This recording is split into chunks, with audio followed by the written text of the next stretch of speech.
Senhor, grandioso és tu.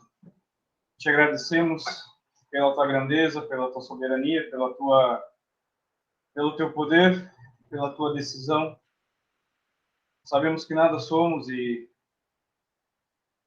sabemos que sem ti nada do que foi feito se fez. Tudo foi feito pelo poder da tua palavra, por ti, para ti e através de ti. Te agradecemos por isso, te agradecemos porque tu nos suscitaste a filhos teus. Foi do teu agrado moer ao nosso Senhor Jesus, para que através dele nós pudéssemos ser filhos de Deus.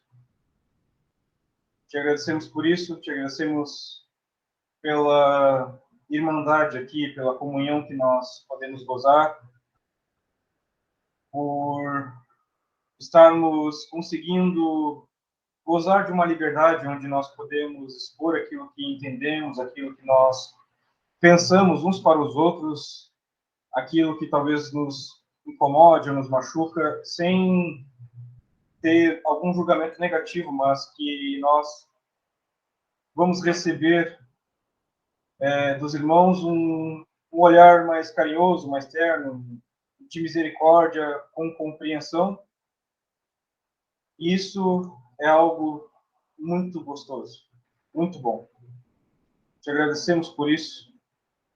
Te agradecemos porque podemos ter esses momentos agora de oração e estudo da tua palavra. Te agradecemos por podermos em ti mudar o nosso ser para sermos mais parecidos contigo e dar testemunho da tua pessoa para os nossos filhos, para as próximas gerações, para as pessoas do mundo. Te agradecemos pela oportunidade que tu nos dá de dia a dia aprender mais de ti, nos humilhar diante de ti, para nos colocarmos diante daquilo que o Senhor tem nos ensinado. Queremos te agradecer, também pedindo a tua bênção, a tua coragem, a tua condução com relação às manifestações do estudo. Lembrando também que hoje, como primeiro dia da semana, o Senhor abençoe a todos que amanhã vão iniciar a sua jornada de trabalho dentro daquilo que o Senhor tem nos proporcionado. O Senhor abençoe a todos. Assim te pedimos, no amado nome do Senhor Jesus. Amém. Amém. Senhor Deus e Pai, nós queremos primeiramente agradecer pelo Senhor Jesus Cristo, Deus que amado, pela salvação que nós temos, porque Ele nos compraste por um preço caríssimo, que é o seu sangue derramado sobre a cruz. Nós somos muito felizes e agradecidos por já não estarmos mais em trevas, mas sim na tua luz. Nesses momentos sublimes no qual nós estamos juntos com a tua congregação, junto com os nossos amados irmãos, são de extremo privilégio para nós. Valiosos, momentos como esses são valiosos. Queremos te pedir a tua mão sobre nós. Te pedir sobre cada irmão e irmã presente. Também, não, por algum motivo, não estão conosco neste momento agora, mas a mão esteja com eles. E te pedir para que o teu Espírito possa estar conosco, guiando as orações, pelo estudo que há de ser falado, a porção que vai ser dirigida para nós hoje, que nós possamos ir neste local hoje, cheio do teu Espírito Santo. Ó Senhor, ajuda-nos a termos em nossas vidas um tempo especial para ti, nos ocuparmos, como já tem sido de extremo apelo pelos irmãos, para nós, todos nós, e nos ocuparmos com a tua mão. Contigo, ó Senhor. Nós temos fraquejados e pensamos que não temos deixado nem mesmo uma hora do nosso dia te louvar, chegar diante de ti, nem mesmo para te agradecer. Sabemos que somos total dependentes da tua mão. Que o Senhor nos dê força. Isso não tem sido fácil. Mas contigo nós somos mais fortes. Contigo nós podemos ir além. Junto dos nossos irmãos nós temos encorajamento e assim, dessa forma, possamos aprender e ser lembrados de que é importante nós nos ocuparmos cada vez mais contigo, com a pessoa do teu. Pois tu, Pai, nunca dormes, nunca descansa, sempre está diante de nós, pronto para nos ajudar, prontos para nos acolher. Muitas vezes, de madrugada, estamos diante de Ti, pedindo, orando, e Tu sempre te manifesta com amor, com misericórdia, e nós possamos ter isso bem nítido em nossas mentes. Tu podes, ó Pai, todas as coisas, e que jamais será um incômodo para Ti nós chegarmos diante de Ti. Tu queres que nós chegamos diante de Ti e pedimos e falamos e colocarmos todo o nosso peso que há diante dos nossos ombros. Colocarmos diante de Ti. Tu queres ouvir as nossas vozes. Ó Senhor, Tu queres ouvir os nossos corações cansados de cada irmão aqui presente. Colocar diante de Ti o quanto nós somos fracos, dependemos disso. Que Tu nos guarde, Senhor, cada irmão que presente. Que nos conceda um pouco do teu forte, do teu amor, da nossa compreensão que possa ser expandida para que, assim, todos os dias da nossa vida, desde o início da manhã até o final da noite, lembrarmos de que é importante, que nós precisamos nos ocupar com a tua missão. Lembrarmos que foi o teu imenso amor e a obra do Senhor Jesus Cristo que nos livrou de uma vida de pecado, de uma vida condenada para nós morrermos, padecer para sempre. E hoje nós somos livres deste destino cruel que aguarda todo pecador. Nós temos a compreensão e a esperança de que não veremos a morte, mas se virmos, estaremos contigo no alto. E isto é um privilégio, nós compreendemos. Então, ó Pai, queremos diante de Ti esta noite, mais uma vez, agradecer por todas as coisas que Tu tem feito, pelos irmãos que estão firmes e fortes, por aqueles que estão fracos, Senhor, que Tu fortalece e ajuda. Manda o Teu amor para nós, a nossa compreensão, seja essa que precisamos cada vez mais de Ti. Assim, te damos graças por tudo e te pedimos mais uma vez por essa reunião, que o Espírito Santo possa guiar cada um de nós. Ele vai dar a introdução, a leitura, tudo seja guiado pelo teu Espírito Santo. Em nome santo, Filho amado, Senhor Jesus Cristo. Amém. Nos encontramos diante do teu trono, agradecidos, ó Pai, pela liberdade e pelo privilégio que gozamos de podermos nos achegar na tua presença. Reconhecemos, ó Pai, que não somos merecedores. Por nossos próprios feitos, jamais poderíamos nos achegar diante de Ti. Mas uma vez, ó Senhor nosso Deus, Tu enviaste Teu Filho a este mundo. E Ele, como nos mostra a Tua palavra, andou aqui neste mundo fazendo o bem e curando a todos os oprimidos do diabo, entre os quais nós, outrora, nos encontrávamos. Mas havemos sido lavados, mas havemos sido purificados. E desta forma, podemos então, sem má consciência de coisa alguma, nos achegarmos diante da tua presença. Te agradecemos, ó Pai, por tu estares atento às nossas orações, atento às petições e às aflições do teu povo. Muitas são, ó Senhor nosso Deus, nesses dias as necessidades. Muitos se encontram aflitos, até mesmo à beira do desespero. Pelo mundo afora, os teus servos são perseguidos, são mortos, escravizados, presos. Nós sabemos, ó Senhor nosso Deus, que tu não está e nenhuma destes acontecimentos. Antes, ó Senhor nosso Deus, o teu ouvido está atento às petições do teu povo.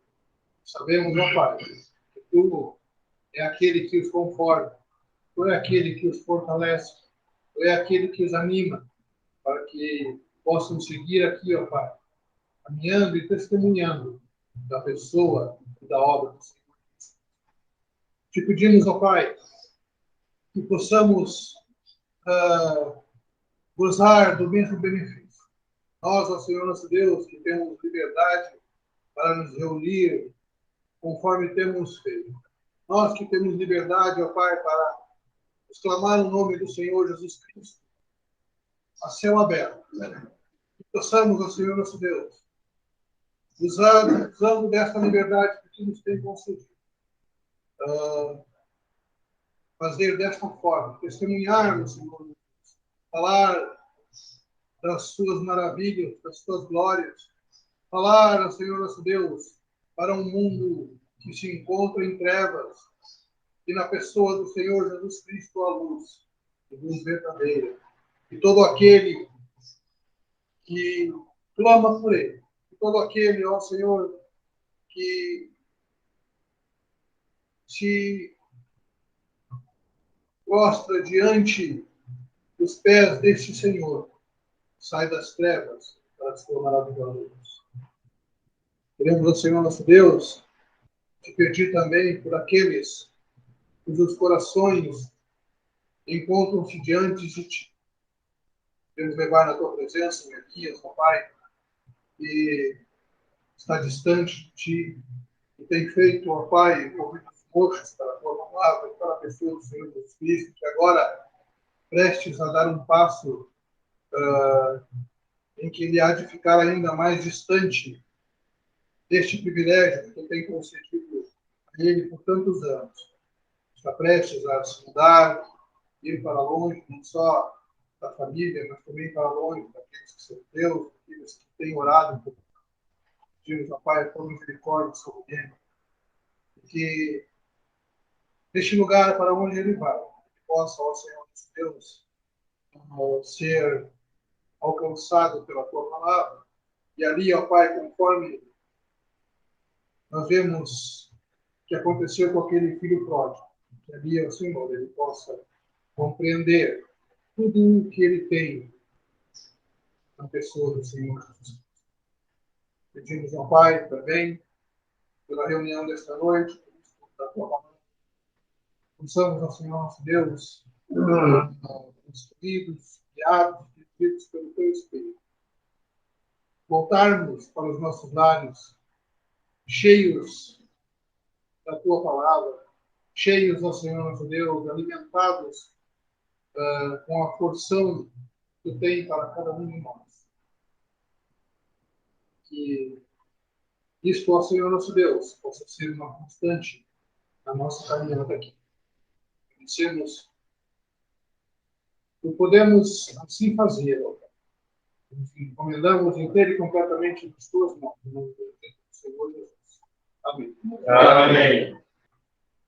Nosso Deus e nosso amado Pai, queremos agradecer-te pelo feito sem igual, pelo qual fomos alcançados pela tua graça, porque estávamos mortos em ofensas e pecados e destituídos da tua glória. Mas o Senhor Jesus, o teu único e amado Filho, a quem tu enviaste neste mundo, ele veio voluntariamente e foi até aquela amarga cruz, aonde ele mesmo voluntariamente entregou-se a si mesmo em preço de redenção por nós, para nos remir da maldição do pecado. Queremos agradecer-te que podemos ver na tua palavra que esta ação não surgiu de repente, mas que foi planejada por ti antes dos tempos do século. Antes que todas as coisas viessem em existência pelo poder da tua palavra, por meio desta pessoa a quem tu enviaste, pelo qual todas as coisas foram criadas. E vemos então o Senhor Jesus, que nos substituiu na cruz para que nós fôssemos perdoados.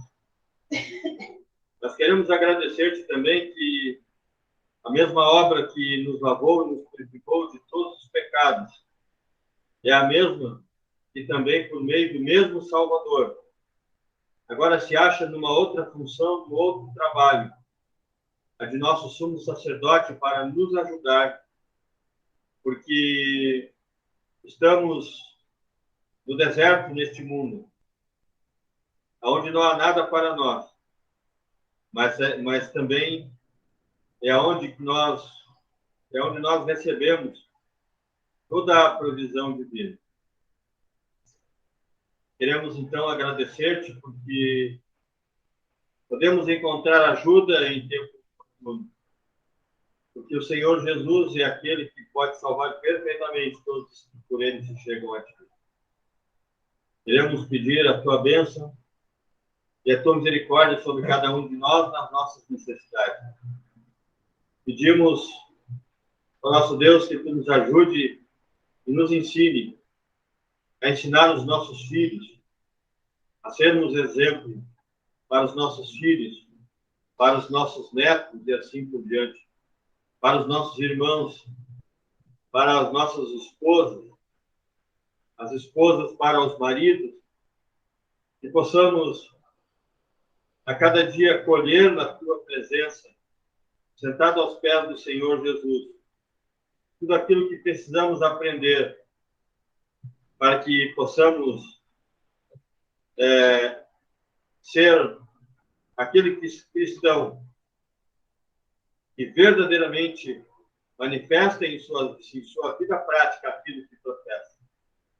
Pedimos que tu nos ajude em relação aos nossos filhos, às nossas crianças, os nossos jovens, para que possamos confiar a eles aquilo que tu tem nos ensinado. Que possamos ter de ti a capacidade de dar a eles a tua palavra sem mistura. De dar a eles a tua palavra íntegra, para que possa, de fato, produzir efeito positivo em suas mentes e em seus corações. Para que possam, desde já, aprendendo de ti e conhecendo a ti, amar a ti, para te honrar, para te servir e para te adorar. Queremos pedir a tua bênção sobre os nossos irmãos em necessidade. Já foi lembrado do nosso irmão, do filho do nosso irmão Lúcio, o Elias. Pedimos a tua misericórdia sobre ele, que confessa o Senhor Jesus como Salvador. Porém, há muitas dificuldades nesta confissão que parece não proceder. Mas tu conheces o seu coração e a sua mente e sabes o que ele precisa. Pedimos a tua misericórdia sobre ele. Também pedimos pelo nosso irmão Dais, nas suas necessidades, nas suas dificuldades, a nossa irmã Bia, e sua esposa que está para fazer uma cirurgia e há de fazer um exame pré-operatório. Pedimos a tua intervenção neste momento para que tudo concorra para o sucesso dessa cirurgia, para a restauração completa da tua serva, para a alegria dela, da sua família e de seus irmãos. Queremos pedir por todo o teu povo, nas suas inúmeras necessidades, lembrando dos irmãos que não têm emprego fixo, lembrando dos irmãos que têm trabalho, que têm negócio próprio, aqueles irmãos que trabalham registrados, lembrando que todos, de uma maneira ou de outra, têm necessidade e dificuldade. E também queremos pedir a tua bênção sobre nós, para que tu nos ensine a remir o tempo, enquanto os dias são maus. Ajuda-nos a aproveitar cada momento que temos para estarmos envolvidos com a pessoa do teu filho, para que o nosso crescimento seja verdadeiro, para que as palavras que saem da nossa boca sejam, de fato, uma verdade em nossas vidas, para que a tua bênção esteja, de fato, sobre o teu povo.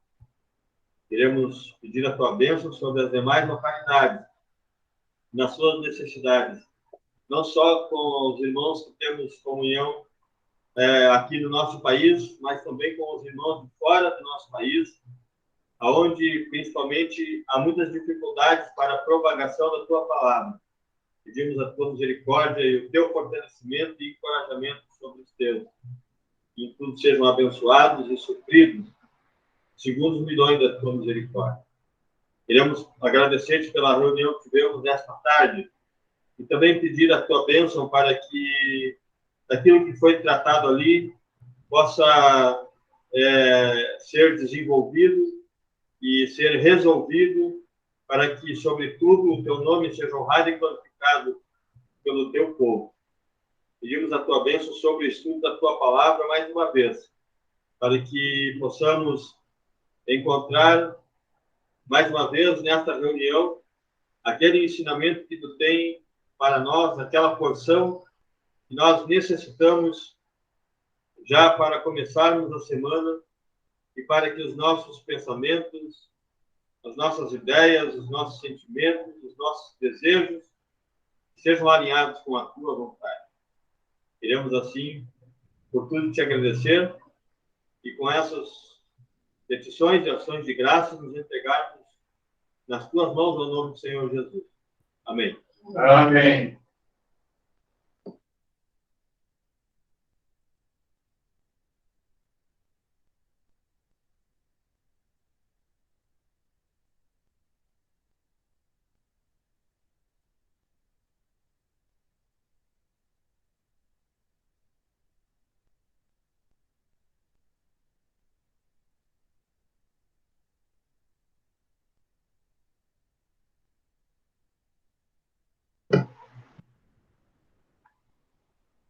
Grandioso Deus, amado e santíssimo Pai, ainda permanecemos perante Tua santa e amada presença, reunidos assim como irmãos e irmãs em Cristo.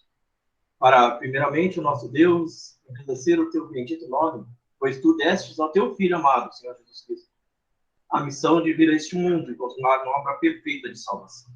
E Ele, ó nosso Deus, voluntariamente veio a este mundo e consumou esta obra, se entregando voluntariamente na cruz do Calvário por nós. E assim, ó nosso Deus, uma reunião tal como esta pode ser realizada, pois o Teu Filho verteu até a última gota do seu precioso sangue desta cruz em nosso lugar, para nos salvar e nos remir da condenação que pairava sobre as nossas cabeças. E neste momento, ó nosso Deus, aproveitando que estamos perante o Teu trono de graça e de misericórdia, te pedimos, ó nosso Deus, que aqueles irmãos que não puderam se encontrar conosco hoje sejam agraciados com a Tua potente mão, Teus cuidados, que eles possam, ó nosso Deus, estar perante a Tua presença, assim que possível. Que o Senhor os restaure, tanto física como espiritualmente.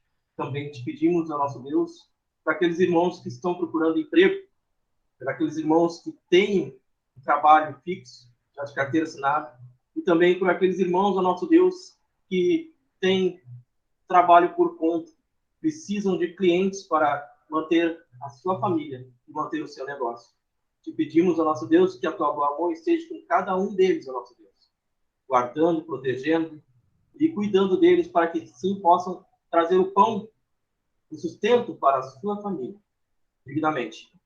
Também queremos te pedir pelo estudo hoje, ó nosso Deus, que possamos sentir a Tua potente mão nos guardando, nos guiando, nos instruindo também, e que possamos sentir o Teu Espírito Santo em nós, ó nosso Deus, para que assim todo aquilo que for falar seja vindo do Teu trono de graça e de misericórdia. Assim nós nos entregamos nas Tuas mãos, nossas petições em nome do nosso Senhor e Salvador, Senhor Jesus Cristo. Amém. Amém.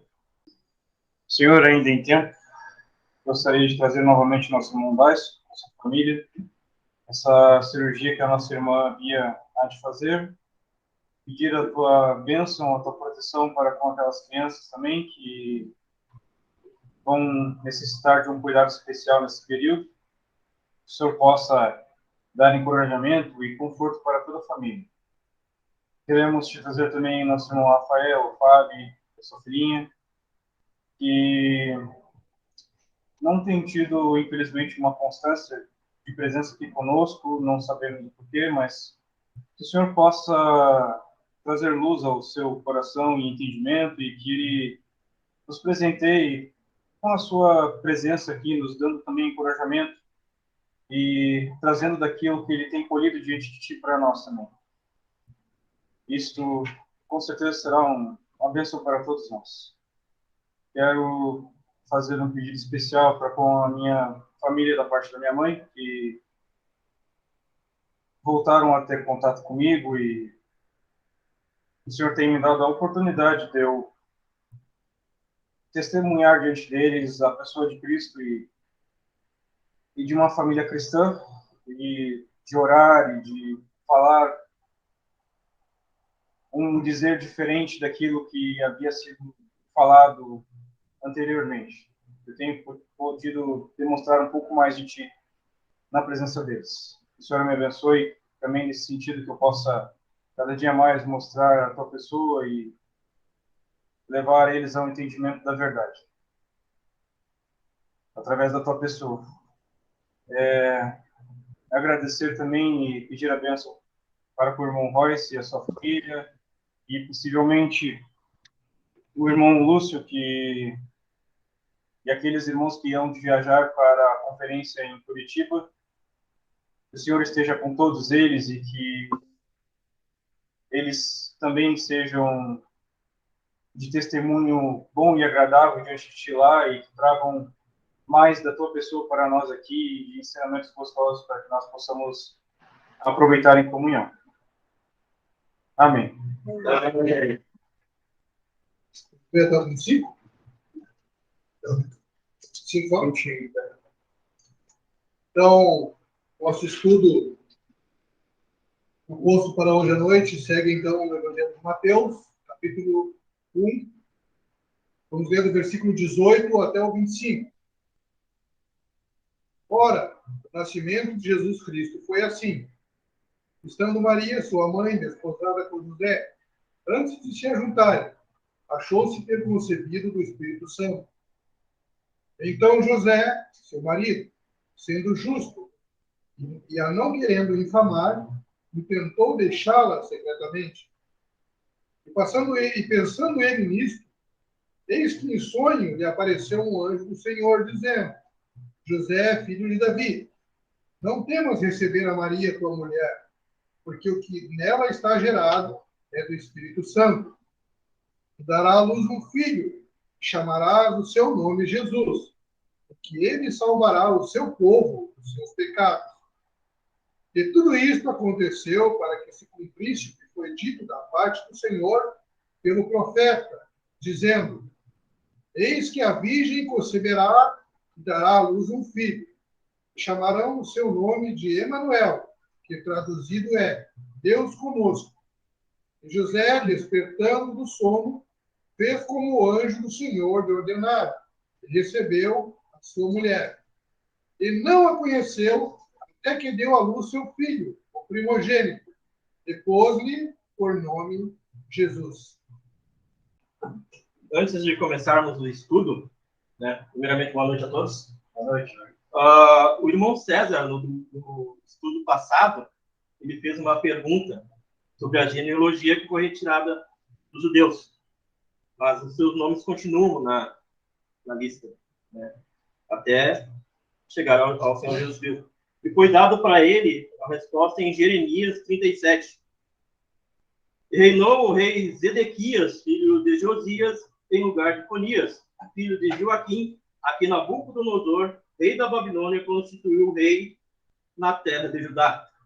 E Deus tocou no meu coração para que esta resposta não ficasse apenas nisso, pois se olharmos a Bíblia, Deus nos dá vários sinais de tudo aquilo que ele vai fazer. Então, primeiramente, para entendermos quem é Josias, Zedequias, vamos ler em 2 Reis 24, versículo 17. Nós vamos ler algumas passagens para que possamos entender que o contexto de tudo isso, a pergunta do nosso irmão César sobre a genealogia envolve vários livros da Bíblia, vários contextos da Escritura que nos dá a entender o que aconteceu a respeito dos reis. E ali diz assim, no versículo 17 de 2 Reis 24. E o rei da Babilônia estabeleceu rei em lugar de Joaquim, ao seu tio, Matanias. Ele mudou o nome para Zedequias. Aqui é o contexto diz que o rei da Babilônia mudou o nome de Matatias, que era tio de Joaquim, e mudou o nome dele para Zedequias. Mas agora vem a pergunta, o que aconteceu com Joaquim? Vemos no 2 Reis 24, versículo 8, que diz assim, tinha Joaquim 18 anos de idade quando começou a reinar. Reinou 3 meses em Jerusalém, e era o nome de sua mãe, Neusta, filha de Elnatã, de Jerusalém. E fez o que era mal aos olhos do Senhor, conforme tudo que fizera seu pai. Naquele tempo subiram os servos de Nabucodonosor, rei da Babilônia, a Jerusalém.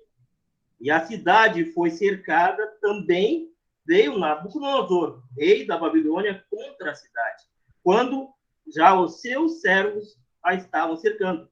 Então saiu Joaquim, rei de Judá, ao rei da Babilônia, ele e sua mãe, e seus servos, e seus príncipes, e seus eunucos. E o rei da Babilônia o levou preso, no ano 8º do seu reinado. E tirou dali todos os tesouros da casa do Senhor, e os tesouros da casa do rei. E fendeu todos os utensílios de ouro que fizera Salomão, rei de Israel, no templo do Senhor, como o Senhor tinha dito. E transportou a toda a Jerusalém, como também a todos os príncipes e todos os homens valorosos, 10.000 presos, e todos os carpinteiros e ferreiros. Ninguém ficou senão o povo pobre da terra. Vemos aí uma tomada de Jerusalém, né, que foi levado a primeira leva de cativos. Neste momento é que o rei da Babilônia coloca um regente, que seria Zedequias, no lugar do rei. Mas por que Deus deixou que isso acontecesse? Um irmão que se congregava com nós diz que Deus não fere antes de advertir. E para que nós podemos conceptualizar isso aqui, podemos olhar em Ezequiel. O livro de Ezequiel é um dos cativos que teve várias visões no livro de Ezequiel. Ele estava no rio Quebar. Mas vemos em Ezequiel, capítulo 8.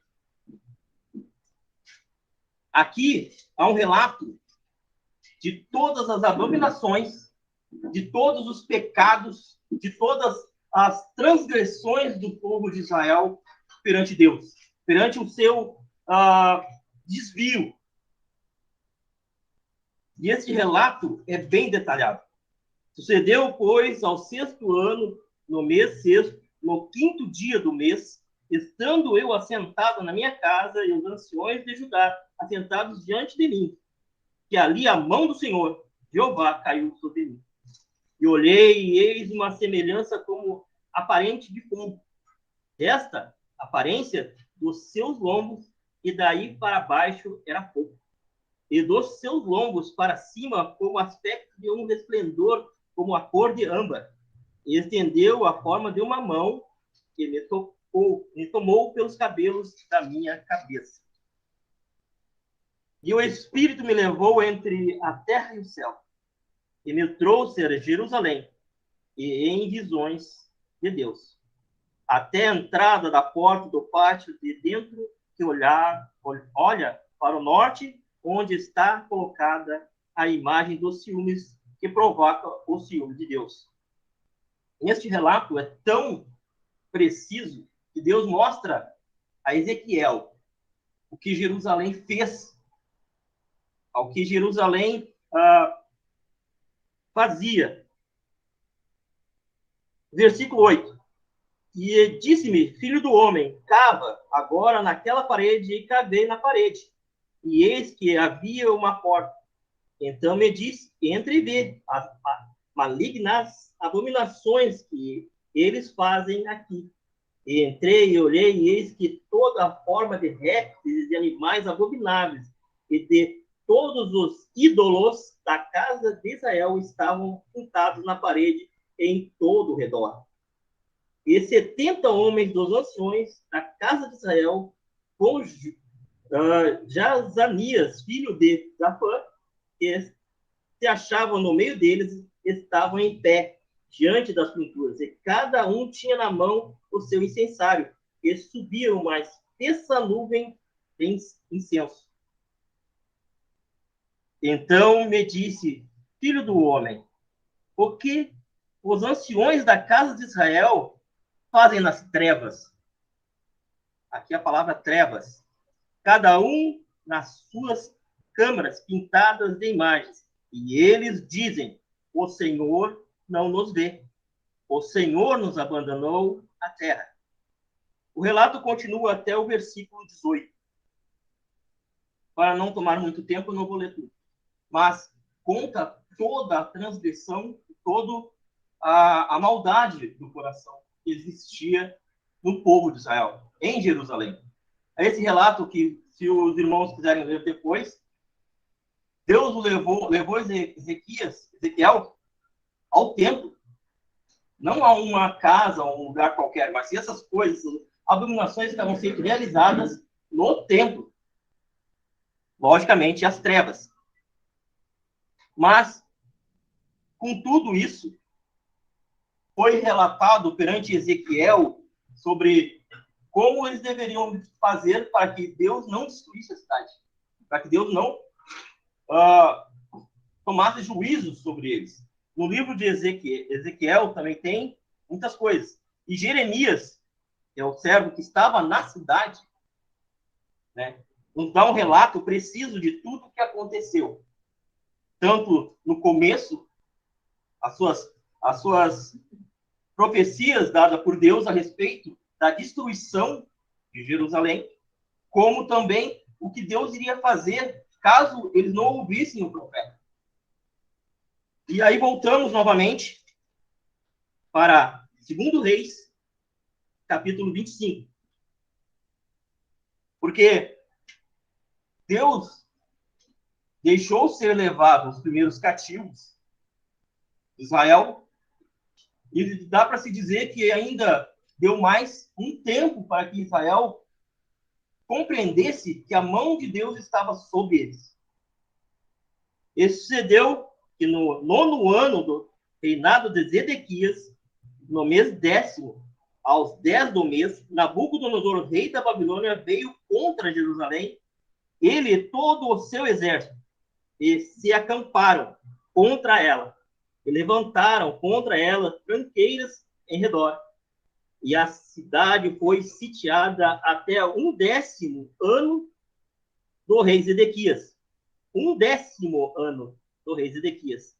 Aos 9 dias do 4º mês, quando a cidade se via apertada de fome, nem havia pão para o povo da terra. Então a cidade foi arrombada e todos os homens de guerra fugiram de noite. Aqui mostra, depois de 11 anos, Deus ainda deu um tempo de 11 anos, mas a cidade foi destruída. Isso nos remete também a Neemias, o livro de Neemias, que nos diz que os muros foram fendidos e as portas foram queimadas. Como já foi bem detalhado a respeito de Neemias, que ele é um dos que foram capacitados por Deus para que reerguesse a cidade. também nos leva a Esdras, que foi um que continuou a erguer a cidade, o templo. Também nos leva ao livro de Esther, sobre os cativos que foram levados também, né? Podemos...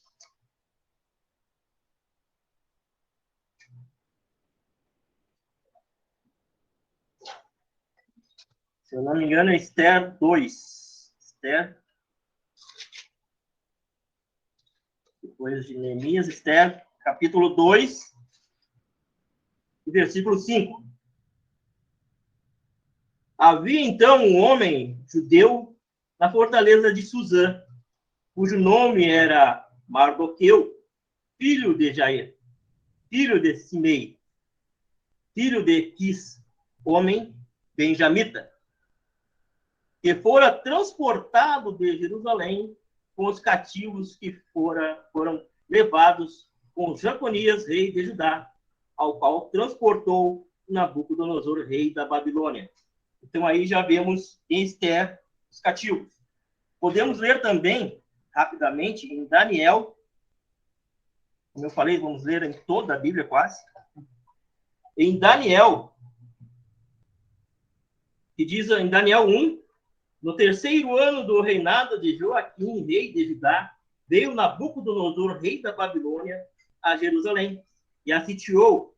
E o Senhor entregou nas suas mãos a Joaquim, rei de Judá, e uma parte dos utensílios da casa de Deus, e ele os levou para a terra de Siná, para a casa do seu Deus, e pôs os utensílios na casa do tesouro do seu Deus.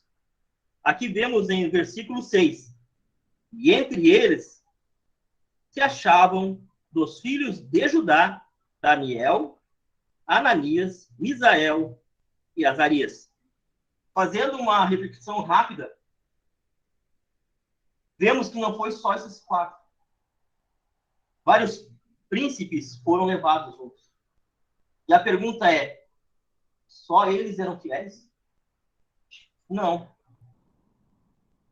Nos outros livros vemos que Esdras era fiel, vários cativos eram fiéis.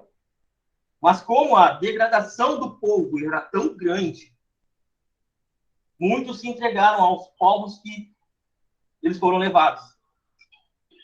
Vemos que aqui somente Daniel, Ananias, Sadraque, Misael e Azarias resolveram no seu coração permanecer fiéis a Deus. Deus usou Nabucodonosor como um instrumento para pôr a casa de Israel em ordem, para pôr o julgo dos seus pecados em ordem.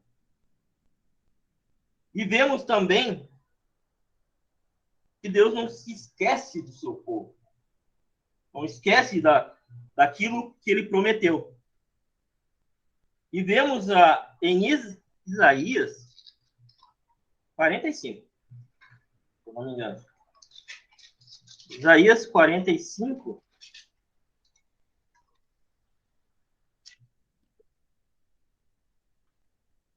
Que Deus, com sua sabedoria, usa quem quer e como quer. Ele usou o rei Nabucodonosor, que na época era o mais poderoso, para subjugar Jerusalém. E aqui em Isaías 45, 1 diz assim: assim diz o Senhor ao meu ungido Assírio, a quem tomo pela sua mão direita para bater as nações, diante de sua face. Eu soltarei os lombos dos reis para abrir diante dele as portas, e as portas não se fecharão. Eu direi diante de ti, endireitarei os caminhos tortos, quebrarei as portas de bronze, e despedaçarei os serrolhos de ferro, e te darei os tesouros das escuridades e as riquezas encobertas, para que possa saber que eu sou o Senhor, o Deus de Israel, que te chama pelo teu nome, por amor de meu servo Jacó e de Israel, meu eleito, eu a ti te chamarei pelo teu nome, custe o teu sobrenome, ainda que não me conhecesse. O Senhor aqui escolhe Ciro para libertar o povo. Podemos ver isso em Neemias, no livro de Neemias.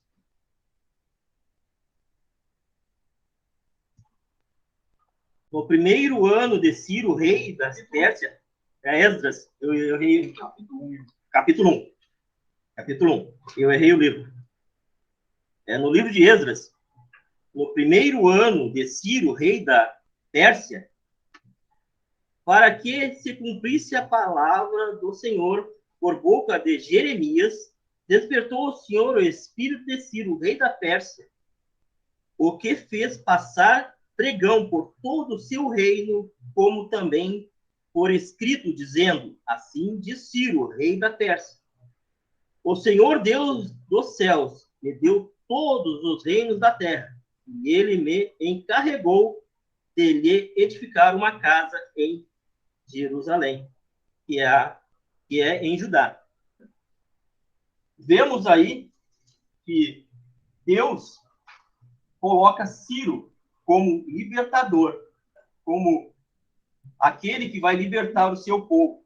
E isso também se encontra em Jeremias, se encontra em Daniel, se encontra no livro de Reis. Estas coisas todas foram a causa de toda a retirada do reinado de Israel. A sua transgressão, a sua culpa e o seu pecado. Mas, se olharmos no livro de 2 Samuel, Deus fez uma promessa para Davi, dizendo que nunca iria faltar rei ou descendência de reis na sua genealogia. E isso nos leva ao capítulo que nós lemos hoje. Nos leva a Mateus, capítulo 1.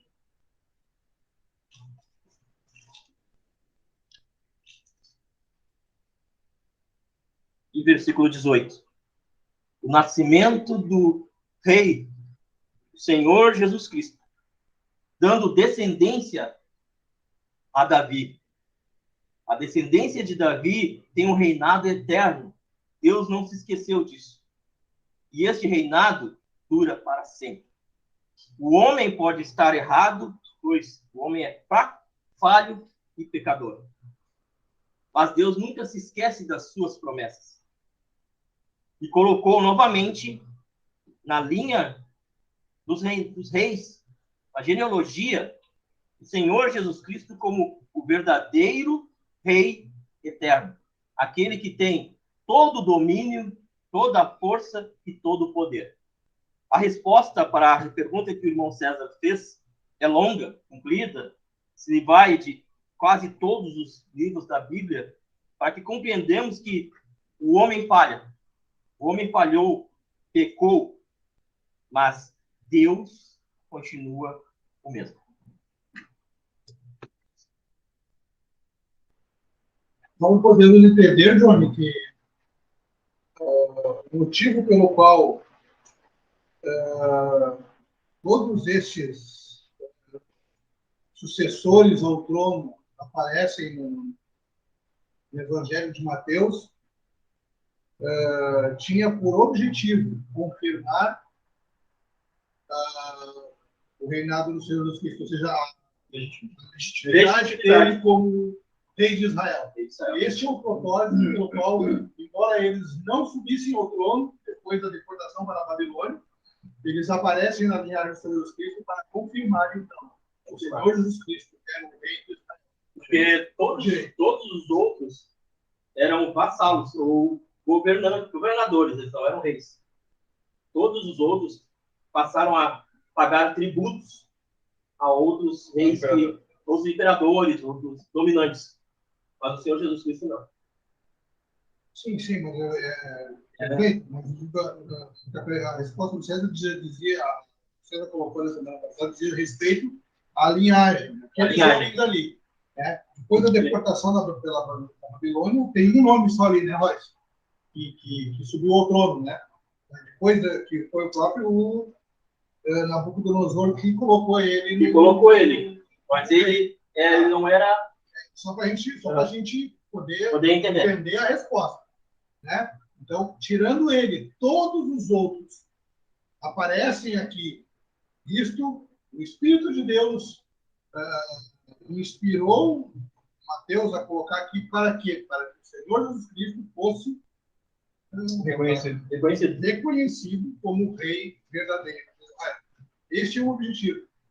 Queremos dizer que este é o objetivo. Embora estes homens não tivessem subido ao trono, né, eles eram por direito, pela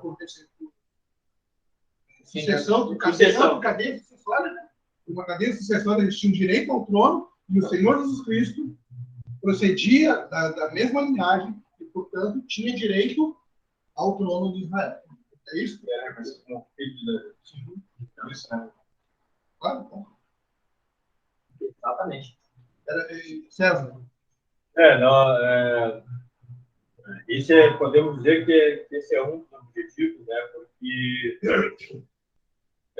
eu entendo que um dos pontos cruciais em relação à genealogia, e nós temos duas, nós temos a de Lucas também, né? Onde é provada também a genealogia do Senhor Jesus, mas sob outro aspecto. Aqui nós vemos a genealogia do Senhor Jesus na sua linhagem real. E, embora Deus não precise provar nada para o homem, porque ele é soberano, ele tem os seus planos, os seus desígnios. E eles são realizados de acordo com a sua vontade, mas não segundo uma vontade caprichosa. Ele faz todas as coisas de uma maneira em que o homem, pela graça de Deus, recebe todas as comprovações de quem ele é. Ele poderia simplesmente aniquilar o homem sem nenhum aviso prévio, sem nenhuma palavra, mas ele se dá a conhecer. E nos seus planos divinos, para que haja entendimento que ele quer compartilhar com o homem aquilo que ele fez, ou aquilo que ele vai fazer. Então, em relação à nação de Israel, era necessário a comprovação da linhagem real do Senhor Jesus, porque isso vai ficar provado muito claramente diante de todo mundo na sua vida. Ele vai subir ao trono. Os irmãos já mencionaram isso. Mas também, lá em Lucas, nós temos a genealogia do Senhor Jesus, mas não na sua linhagem real, mas na sua origem humana. Porque se ele é humano, é preciso comprovar, então, pela sua genealogia, que ele é humano, ao mesmo tempo que ele é Deus.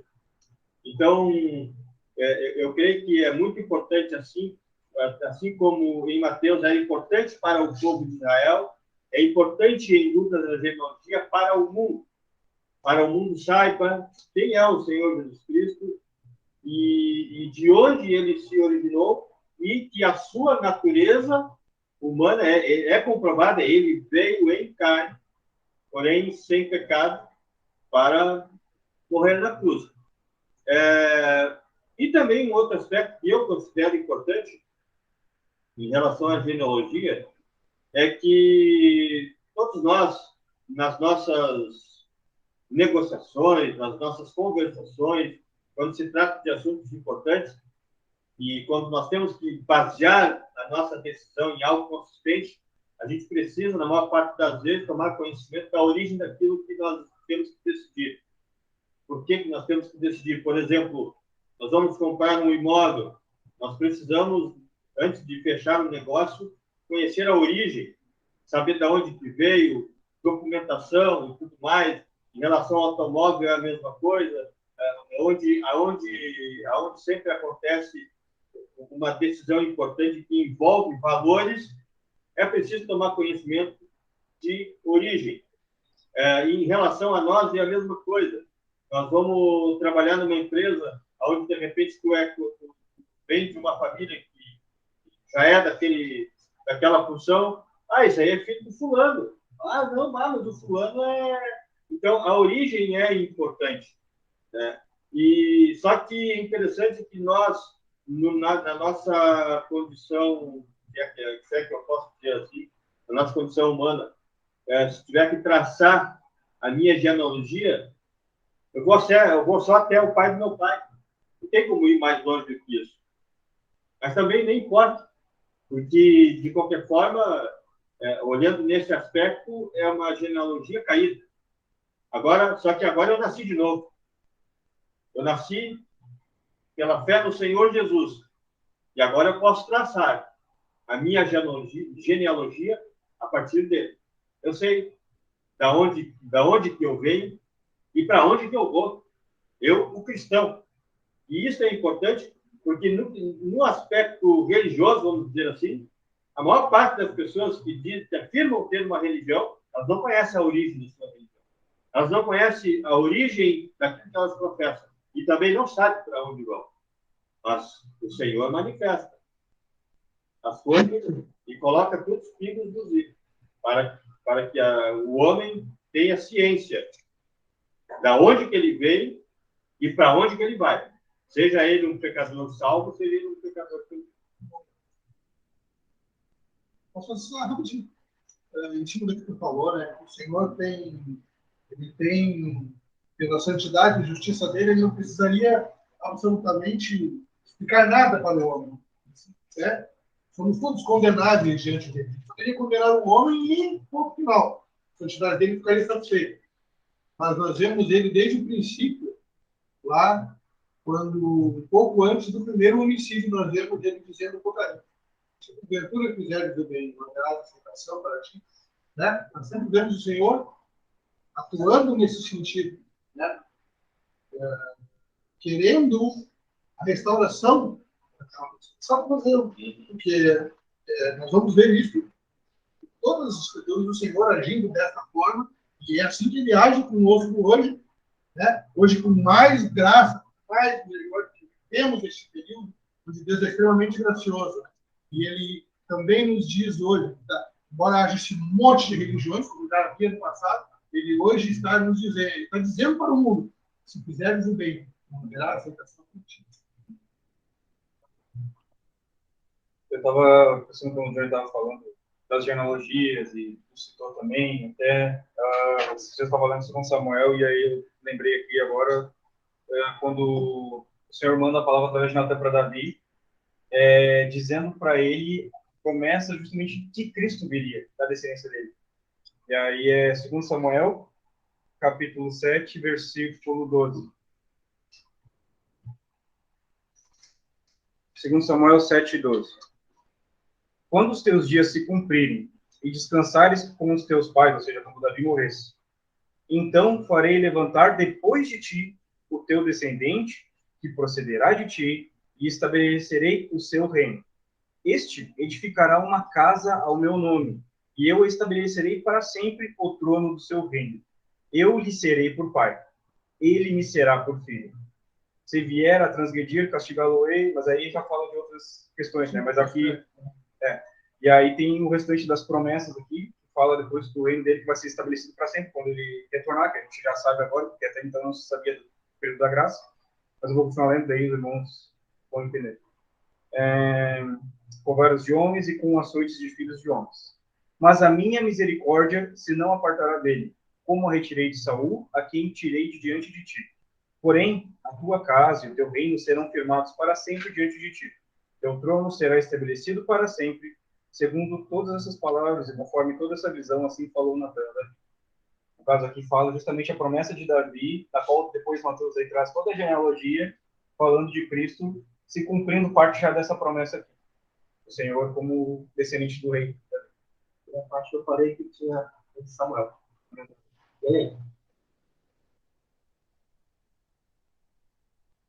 E essa parte nos leva e tem também daí falando de Isaías aí sobre a Desculpa.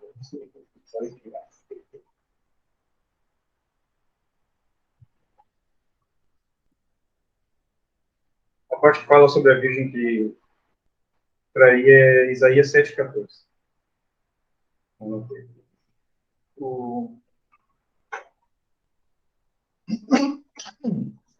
Estava pensando nessa explanação que o Johnny nos trouxe. Estava pensando também como estava o declínio que estava o povo, né? O declínio que estava o estado que eles estavam. E também um dos motivos porque não estavam no trono é porque foi dado início quando então Judá e a meia tribo de Benjamim foram levados cativos à Babilônia, porque as outras 10 tribos, né, já tinham sido levadas pelos assírios. Então, ali, quando nesse período final que o Johnny leu, não era a nação todo, mas era só Judá e Benjamim que foram para a Babilônia, foi levado cativo. A partir dali, se iniciou o que nós temos em Lucas, capítulo 22, capítulo 21 e versículo 24, que é chamado o Tempo dos Gentios. Lucas, capítulo 21, versículo 24, a parte final diz: e Jerusalém será pisada pelos gentios até que os tempos dos gentios se completem. Nós temos 3 versículos que diz até que. Esse é um, até que o tempo dos gentios se complete. Nós temos em Romanos, capítulo 11, e versículo 25, que diz: porque não quero, irmãos, que ignoreis este segredo, para que não sejais sábios em vós mesmos, que o endurecimento veio em parte sobre Israel, até que a plenitude dos gentios haja entrado. E nós temos também em Mateus, capítulo 23, mais um, até que é Mateus 23 e versículo 39. Mateus 23 e versículo 39. Porque eu vos digo que desde agora não vereis mais, até que digais: bendito o que vem em nome do Senhor. Então, quando eles transgrediram, nós vemos que a declaração do Johnny, eles foram rebeldes, não cumpriram a palavra, Deus tinha estabelecido que eles iam governar sobre as nações. Mas como foi a transgressão, então nós encontramos lá em 2 Crônicas, capítulo 36, pode ler do versículo 11 até o 23, mas eu vou destacar um versículo. Crônicas? 2 Crônicas, capítulo 36. Podia ser todo o capítulo, mas nós vamos destacar somente um versículo. 2 Crônicas 36 e 21. Para que se cumprisse a palavra do Senhor pela boca de Jeremias, até que a terra se agradasse dos seus sábados. Todos os dias da assolação repousou, até que os 70 anos se cumpriram. 2 Crônicas, capítulo 36, e eu li o versículo 21. Então, nós temos início ao tempo dos gentios. Eles foi tirado esse reino. A genealogia permaneceu por causa da parte de Deus. Isso não muda.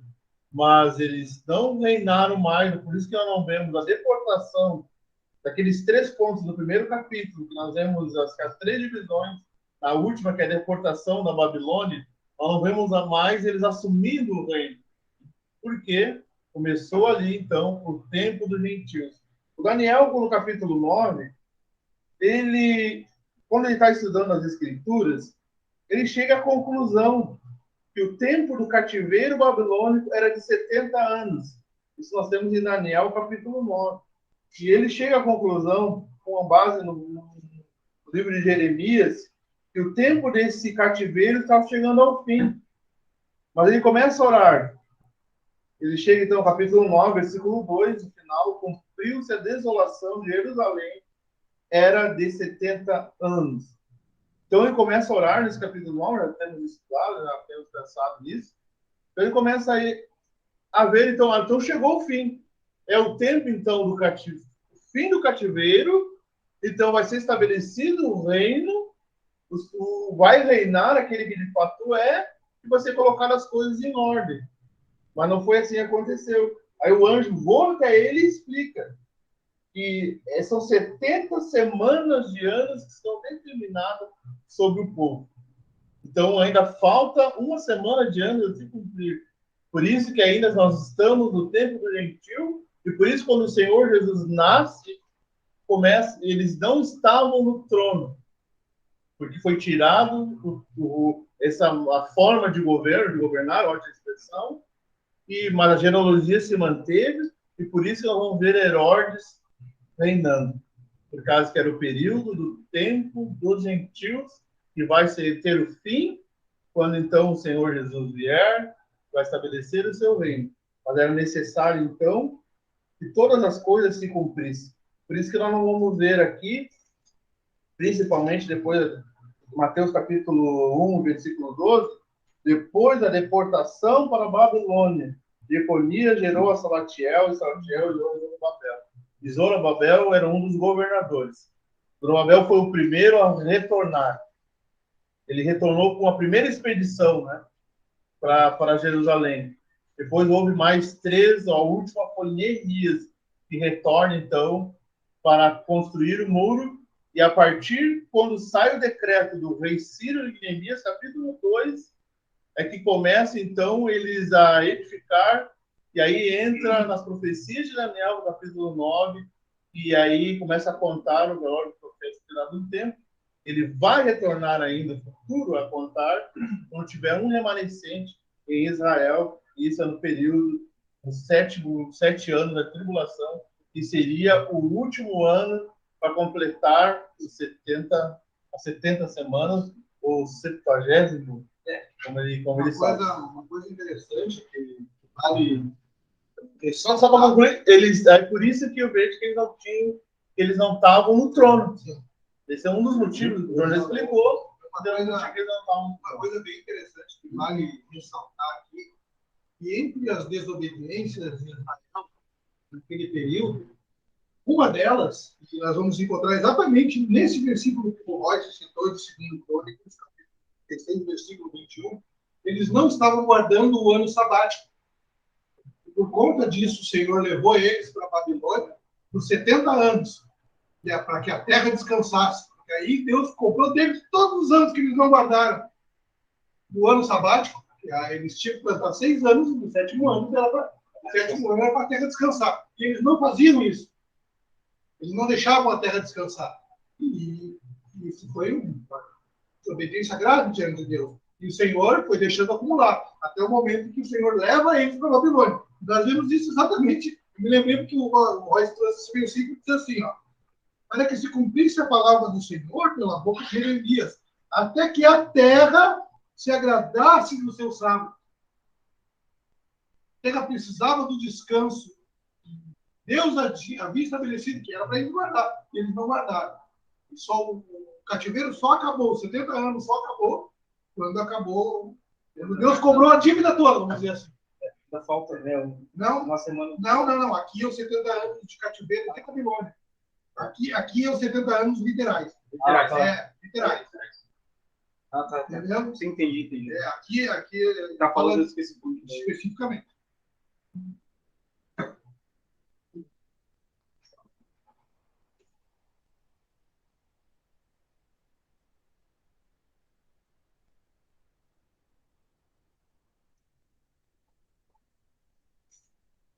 Nós temos no versículo 17, embora não foi lido, mas então nós temos essa pequena divisão nesses primeiros capítulos, primeiros versículos. Nós temos, então, de sorte que todas as gerações desde Abraão até Davi são 14. Nós podemos ver que é a parte dos patriarcas. E também, desde Davi até a deportação, nós vemos a parte 3. E também nós vemos agora essa parte onde eles regressam, então, para a deportação na Babilônia. Interessante também que agora entra no versículo 18, nós temos uma uma pequena divisão também, que do versículo 1 até o 17 nós vemos a genealogia do rei. E agora do versículo 18 até o versículo 25, nós vemos o nascimento desse rei, o Messias, aquilo que o irmão já leu no Samuel, já sido prometido que iria vir. Interessante, Mateus se ocupa com isso. Isso é fundamental, ele dá a genealogia e dá como foi o nascimento desse rei, para que o povo judeu pudesse reconhecer que, de fato, esse que está nascendo, esse é o Messias, e eles pudessem, assim, receber e chegar ao fim desse período de se estabelecido todas as coisas. É interessante que eu estava pensando que nós vemos no versículo 20 que diz José, filho de Davi. Então temos também uma manifestação do anjo comprovando que, de fato, tanto por Maria como por José, o Senhor Jesus tinha todo o direito ao trono. Sei que os irmãos já comentaram sobre isso, mas vale a pena lembrar que o irmão citou aqui José, filho de Davi. Esse José é o José, de fato, marido da Maria. É interessante que lá em Lucas, esse José não é o mesmo, né? Ele não é o mesmo. Ele seria o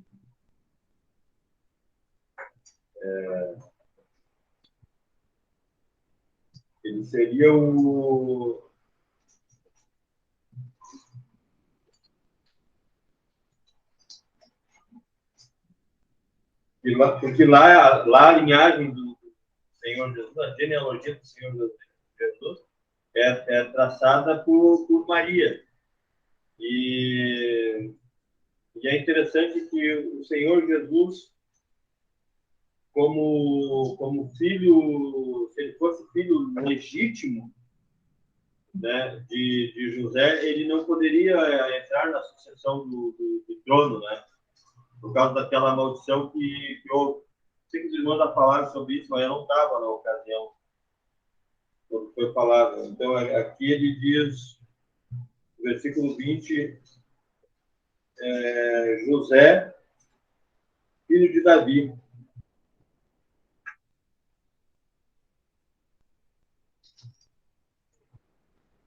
Não temas em receber a Maria, tua mulher. Lá em Lucas,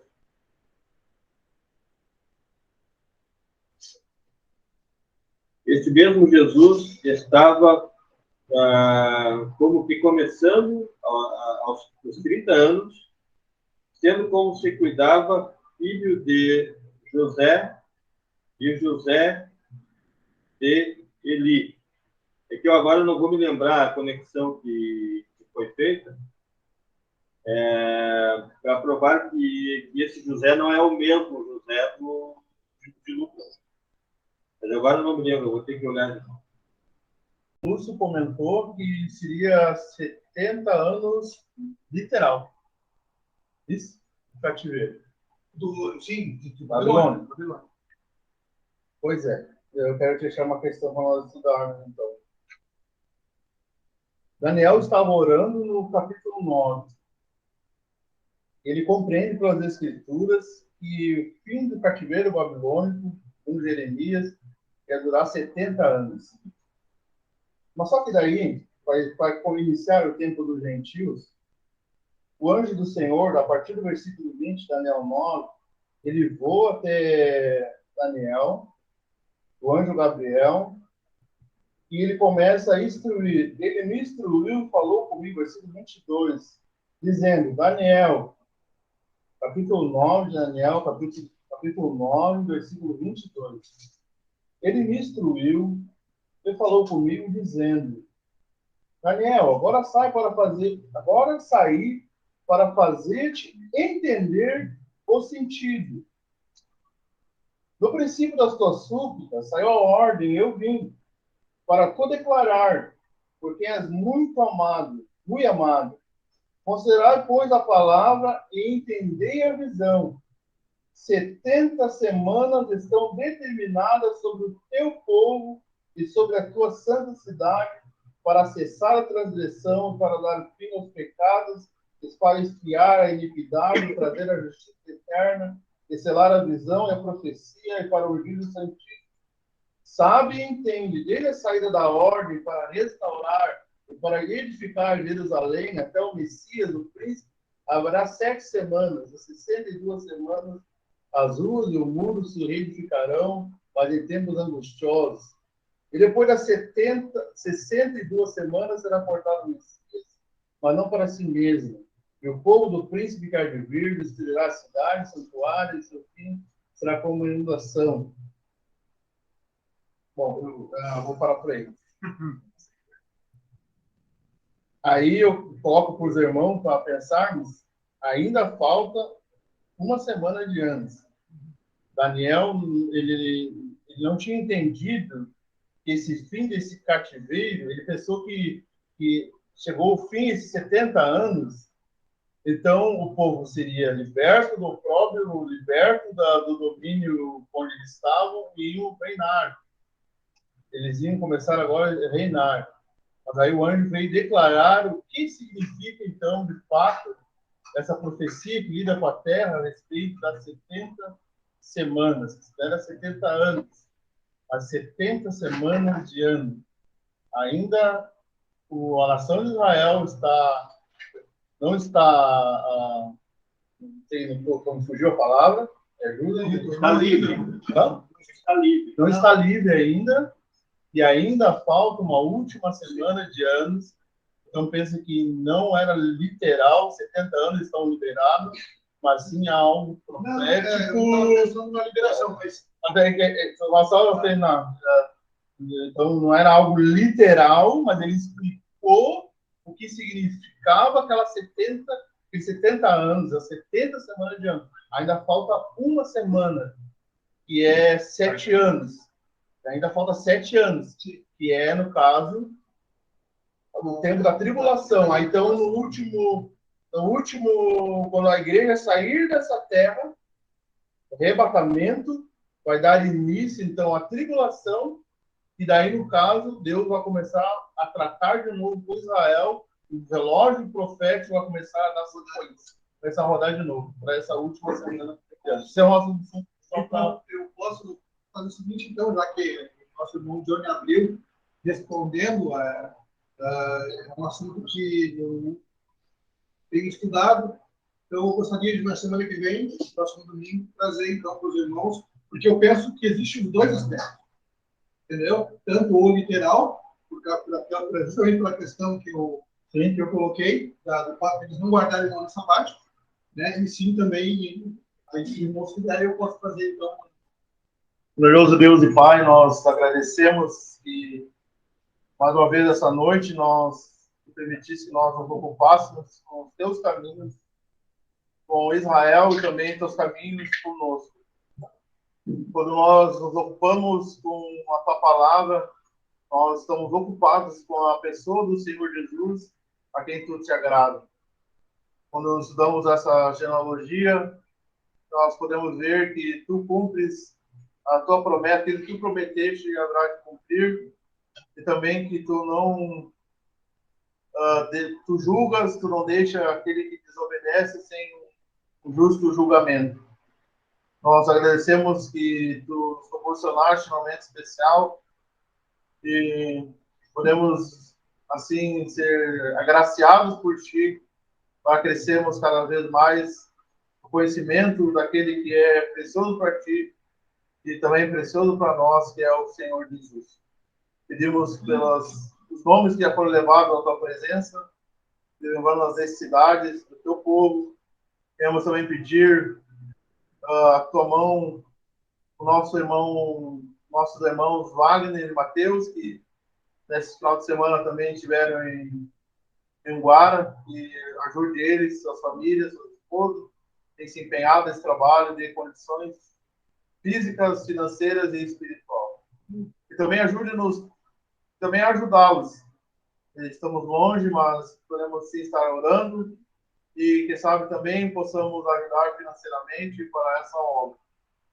Também queremos levar a tua presença, o desejo de realizar uma conferência neste ano, que tudo seja encaminhado por ti, desejo de reunir o teu povo, estar junto em comunhão, a parte financeira, os preparativos, que possamos ser sábios para que possamos fazer em conformidade ao teu coração. Pedimos pelos nossos jovens, pedimos pelas crianças, pedimos pelas irmãs solteiras, irmãos solteiros. Ajude eles a estar focados em ti. Dê ânimo àqueles que estão desanimados e têm um desejo de estar reunidos assim, presencialmente. Fortaleça-os, guarde e também guarde os corações e as atividades. Lembrando o início das aulas também, ajude eles a estar sempre focados em ti. Agradecemos mais uma vez e pedimos pelo início da semana que nos ajude também à noite, o nosso sono, descanso, ajude-nos. E te agradecemos pelo imenso amor conosco e nos entregamos nas tuas mãos, em nome do teu bem amado Filho. Amém. Amém.